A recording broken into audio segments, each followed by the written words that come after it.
बिहार के तमाम जो नवनिर्वाचित विधायक हैं 243 विधानसभा क्षेत्रों के उन विधायकों का अब नया आवास आवंटित कर दिया गया है। बीते दिनों बिहार विधानसभा के अध्यक्ष प्रेम कुमार की तरफ से एक लिस्ट जारी की गई और कहा गया कि अब विधायक जिनका फ्लैट अलग-अलग जगहों पे था, सरकारी बंगला, अब उनका ठिकाना बदल गया है। तो इसमें सबसे ज़्यादा चर्चा अनंत सिंह के ठिकाने की हो रही है कि अनंत सिंह क्या जो पुराना उनका आवास है, वो आवास छोड़ेंगे क्योंकि उनको नया आवास मिल गया है। आप देखिए, निर्वाचन क्षेत्र संख्या 178 और ये मोकामा और मोकामा हमेशा से चर्चा में रहा है, एक बार फिर से चर्चा में आ गया आवास को लेकर। आपको ये भी बता दें दर्शकों कि नीलम देवी उपचुनाव में जीती थी। एक मामला हुआ था जिस मामले में अनंत सिंह को सजा हो गई थी 2020 के बाद और 22 में उपचुनाव हुए और उस चुनाव में नीलम देवी चुनाव जीतती हैं और चुनाव जीत कर आती हैं और वो जीत के उनको फिर से सरकारी बंगला दिया जाता है और उस बंगले में अनंत सिंह के पास घोड़े हैं, गाय हैं, इसके अलावा वो खेती भी करते हैं वहाँ पर। लेकिन ये जो नया बंगला है, नया आवास है, ये उससे काफ़ी डिफरेंट है।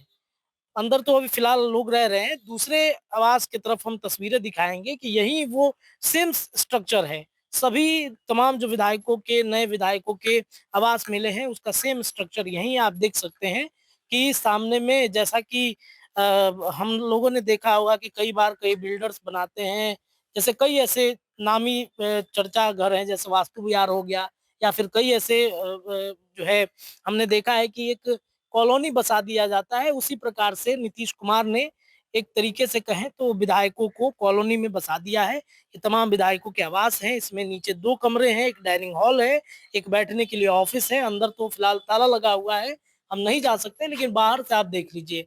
अनंत सिंह का अब ठिकाना बदल गया है, अब अनंत सिंह को ये वाला आवास मिला है। लेकिन सवाल ये है कि क्या अनंत सिंह अपने घोड़े, गाय अपने तमाम जो उनके पास रखे हुए गाड़ियाँ हैं, महँगी-महँगी गाड़ियाँ हैं, उन गाड़ियों के साथ इन आवास में प्रवेश करेंगे क्योंकि इसका स्पेस काफ़ी छोटा है, जगह काफ़ी छोटी है ये और यहाँ पर ना तो घोड़े रख पाएँगे, गाड़ी रखने के लिए मुश्किल से 1-2 गाड़ियाँ यहाँ पे फ़ोर व्हीलर लगेंगी। तो क्या सवाल ये है कि अनंत सिंह चूँकि वो बाहुबली हैं और जेडीयू से जीतकर इस बार आए, पिछली बार आरजेडी से जीते थे, इस बार जेडीयू से जीत के आए, बाहुबली हैं, उनके समर्थक भी काफ़ी संख्या में रहते हैं, चर्चाएँ खूब होती हैं। उनके समर्थकों का आप इसी बात से अंदाज़ा लगा सकते हैं कि जब वो चुनाव मैदान में लड़े थे और जब परिणाम आने से 24 घंटे पहले ही उनके घर पर मिठाई पूड़ी, पकवान ये सब बनने लगे थे और समर्थक पहुँचने लगे थे, तो यहाँ पर तो वो व्यवस्था नहीं है, समर्थक रहेंगे कहाँ पे? क्या वो आवास छोड़ेंगे अनंत सिंह? ये भी एक बहुत बड़ा प्रश्न है। क्या उस आवास से ज़्यादा कंफर्टेबल अनंत सिंह इस आवास में अपने आप को महसूस करेंगे? अभी तक तो लेकिन अनंत सिंह ने शपथ भी नहीं लिया है विधानसभा चुनाव जीतने के बाद विधानसभा के अंदर में, चूँकि दुलालचंद यादव हत्याकांड हुआ और उस मामले में पुलिस ने उनको हिरासत में लेकर पूछताछ की और फिर उन्हें आदेश पर कोर्ट के आदेश पर जेल में रखा गया है।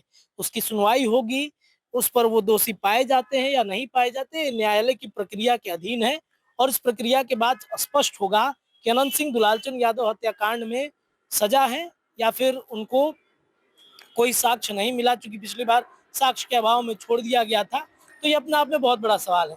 लेकिन मोकामा में अब अनंत सिंह मोकामा से आने वाले तमाम जो अनंत सिंह के समर्थक हैं, उनको अगर अनंत सिंह से मिलना है, तो निर्वाचन क्षेत्र संख्या 178 के मोकामा में आपको 11/8 वीरचंद पटेल पथ, जाल मीनार जो पुराना जाल मीनार है, उसके बगल में आना होगा और आप उनसे मिलना होगा।